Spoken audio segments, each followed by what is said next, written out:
Handshakes all round.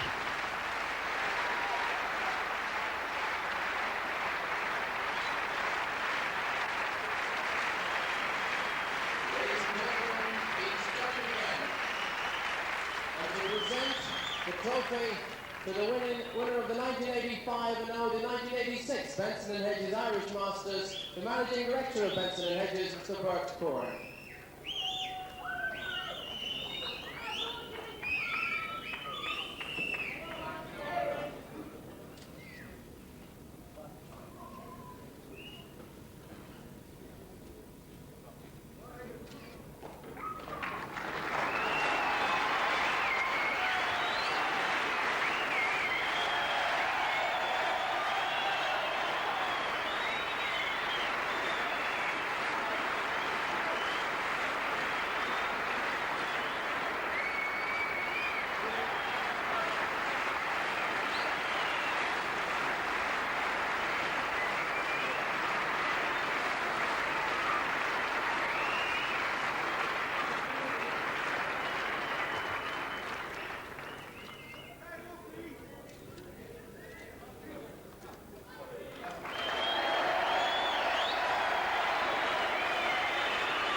Well, Jimmy White, what a wonderful performance. The best possible start to you in the evening session, taking those 5 frames in a row.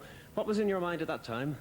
Well, after the first session today, I was 4-3 down. I thought I held in quite well, really. And tonight I had a slight run of the balls. You know, I didn't get punished for my mistake. But, you know, I'm just pleased to win. It's a good start for the World Championships, and come back next year.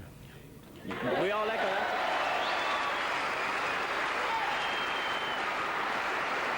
Well, one thing which is indicative of the style of Jimmy White is that after the 4 frames, the mid-session interval this evening, I met you coming down the corridor. You were tying your shoelace, having taken 4 in a row, and I said, well, Jimmy, how do you feel? And you said, I think it's coming, I think it's coming. I mean, what else can you do, 4 in a row?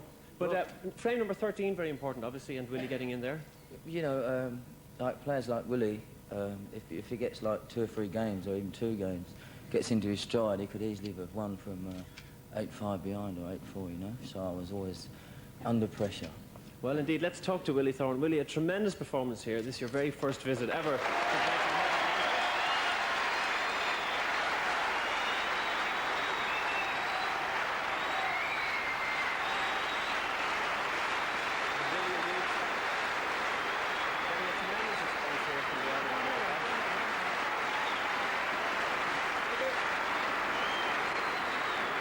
Well, your first 2 matches went just 5-2, and you saw off Terry Griffiths and indeed world champion Dennis Taylor. You must have been feeling tremendously confident at that stage. Well, I was quite surprised, really, because I had to take a choice. With the World Championship being very, very close, I put a new tip on my queue at the beginning of the week, and I thought, well, I'll try and struggle through a couple of matches if I can, and I played quite well in the first 2, and Cliff was a bit tough yesterday afternoon. 4.5 hours worth of tough, but he's a tough man to beat. And of course, Jimmy, you've got to play well when you play, Jimmy. We've only played 3 times in major tournaments. That's Jimmy now 2-1 in front. And you know, I played him in the Langs this year and won, and I've lost to him in the Benson and Hedges twice, in the English and here. But on the night, he played a lot better than I did. I mean, I had enough chances to win, and if you don't take your chances, you don't win. So I've got no complaints at all. He played better than I did. Willie Thorne, a very popular. Very popular first-time visitor to Ireland, Willie Thorne, and for his trouble, a cheque for £13,000 as the runner-up, and £2,500 for the highest break, 112 against Dennis Taylor on Thursday night. For Jimmy White, the defending champion, retaining his title, £22,500. A good week's work. The other sporting headlines on this day, Kilkenny and Wexford, and I've certainly enjoyed it. Beginning on Tuesday with Willie Thorne in from the start, beating Terry Griffiths. Then he beat our own Dennis Taylor, and then he powered his way through to the final. Then there was the remarkable story of Patsy Fagen, the walkover over Kirk Stevens, and then that astonishing victory over the world number 3, Tony Knowles. Yes, there's been a lot of drama, a lot of excitement. The brothers in arms have given us a week to remember. And tonight, Willie Thorne finding himself not the first to be in dire straits against Jimmy White. A marvellous champion, a marvellous tournament. From us all at Goffs, good night.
Good evening from Pebble Mill in Birmingham on a night of very mixed emotions. Excitement and anticipation at another Pot Black final, but sadness too, because this is the last Pot Black, the last edition of the longest running snooker program in the world, the program that did so much to launch snooker into its modern era and the multi-million-pound industry we see today.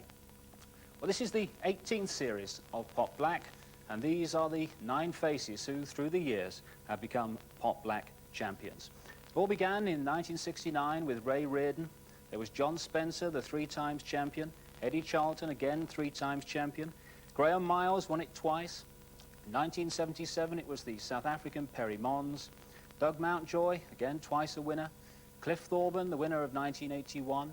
Then Steve Davis, twice a winner, 82 and 83. And completing our lineup, Terry Griffiths, the winner in 1984. But none of these players have reached the final tonight. And so we have a new name, either Jimmy White or Kirk Stevens, who will lift the Pot Black trophy worth £7,500 to the winner. And by the way, the Joe Davis decanter for the highest break in the competition will will go to Dennis Taylor for his break of 76. That is, of course, unless one of our two finalists can better that tonight. Well, on this special night for Pot Black, obviously we've got many of the people associated with the programme through the years.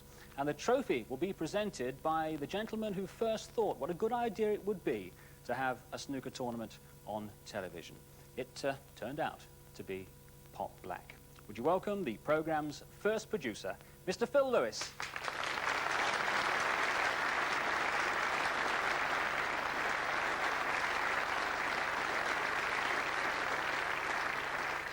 Well, the final is over the best of 3 frames, and how appropriate, really, but that final, the last final, will be contested by 2 young players who weren't even playing the game when Pot Black began. First, a young man who was just 7 when Pot Black started. He picked up a cue for the first time at the age of 11, became an avid viewer of the programme, and now tonight he could quite possibly become the programme's last champion. Ladies and gentlemen, Jimmy White.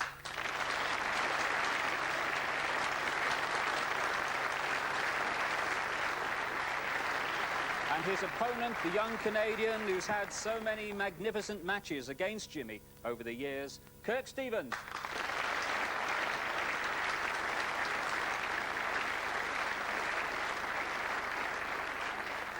The referee is John Williams, and the commentator who helped Phil Lewis put that first programme together and has been with it ever since, Ted Lowe. Jimmy White won the toss and will break.